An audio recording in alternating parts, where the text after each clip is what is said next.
Welcome back. Let's have a chat about automobile liability insurance. Your auto policy has a lot of moving parts, and it's important that you understand them. Florida is a pretty odd state in that presently we only require property damage and what we call PIP, or personal injury protection, to be legal on the road. It's hardly any coverage, and if you're in an accident, you're likely going to wind up with a court-ordered requirement to buy a lot more insurance than that moving forward if anybody gets hurt. Or, worst case, you'll have liens and judgments, even wage garnishments, that are levied against you by a court because you were under or just not even insured at all. So let's talk about auto liability. One of the most important things when it comes to Florida auto insurance is understanding that the state minimums, property damage and PIP, are not enough insurance. They're simply not. You're required to have $10,000 worth of property damage. So if you cause property damage to a third party, you're only required to have $10,000 that would pay out to them and prevent them coming at you directly. So let's say you were on the road in front of your office and turning in to go to a hard day's work, and an accident occurred and the police said you were at fault. The thing is, the person that you hit, they're okay, but their car's totaled, and it was a brand new Toyota Corolla. That Toyota Corolla easily, in its first year of driving, is worth more than $10,000. So your insurance at that state minimum limit would pay out the $10,000 and then leave you to pay the rest. That's where the court judgments come into play and wage garnishments can be levied against you. So the lesson there is you need to buy an amount of insurance that's commensurate with what your real risk is. And the truth is, even the next highest limit with most Florida insurers, which is $25,000 of property damage, really isn't enough. We recommend no less than $100,000 in property damage coverage, and we're happy to show people day in and day out how the difference sometimes between that $10,000 and $100,000 can literally be as little as $20 or $25 a year. That's something like $2 a month. It's just not a very expensive coverage, and it's critically important. Then we'll move on to bodily injury liability.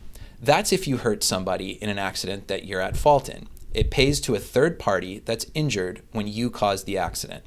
The same situation applies where the more you can afford, the better.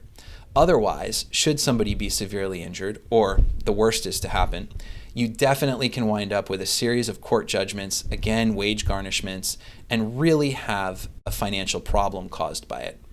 This would have all been avoidable had you purchased sufficient insurance limits, or at least in theory.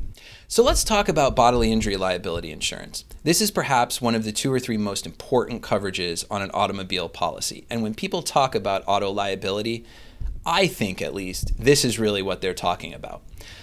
Bodily injury liability is a third-party coverage. That means that it doesn't pay for you or for your vehicle. It pays to a third party to whom you caused injury by being at fault in an accident. So if you crash into Joe and Joe gets hurt, your bodily injury liability insurance would pay for Joe's injuries. The way that bodily injury is set up is typically a split limit, though it doesn't have to be. A split limit means you'd see on your policy something like $100,000/$300,000. So what does that mean? It means that you have $100,000 per person in limits for bodily injury liability and $300,000 per accident. So unlike some other insurance, it's not on an annual basis. The limit resets each time an accident occurs. In that example, there could be up to $100,000 per person that was involved, but the total payout could not exceed $300,000.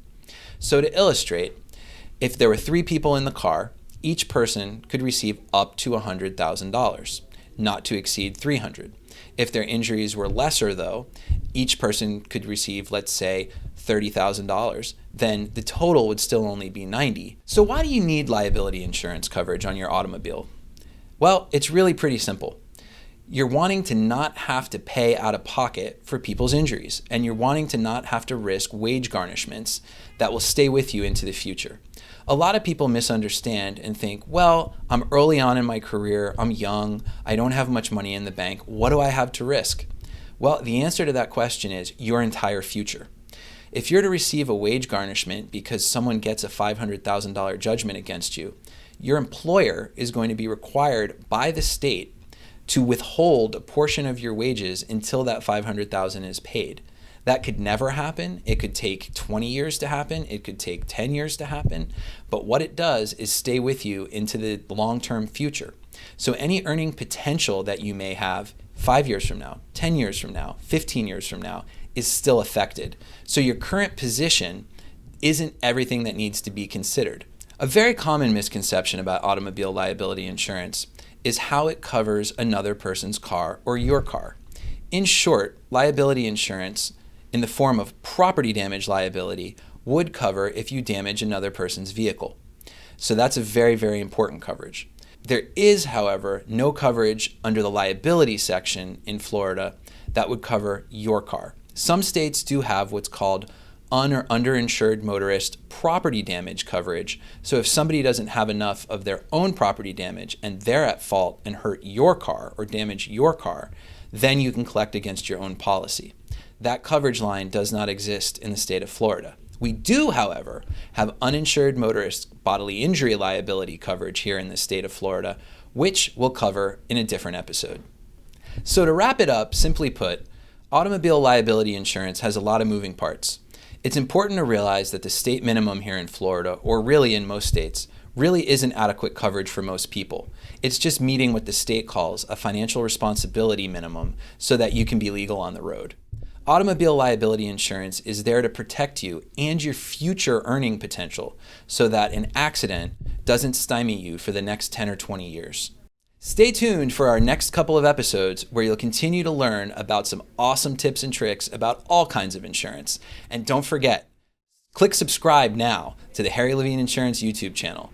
You never know what exciting content's going to come up next, and I promise we're not just going to bore you with insurance stuff. There'll be some fun times ahead. Thanks a lot, guys.